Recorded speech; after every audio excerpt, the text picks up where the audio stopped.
अशी चिक मोत्याची माळ होती ग 30 तोळ्याची ग. चिक मोत्याची माळ होती ग 30 तोळ्याची ग. जसा गणपतीचा गोंडा चौरंगी लाल बावटा ग. गणपतीचा गोंडा चौरंगी लाल बावटा ग.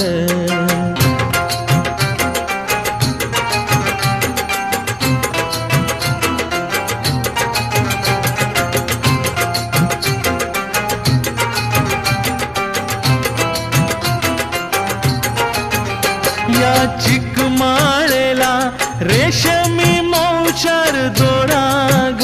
या चिकमाळेला रेशमी मौचार दोराग. मऊ रेशमाच्या दोऱ्यात नवरंग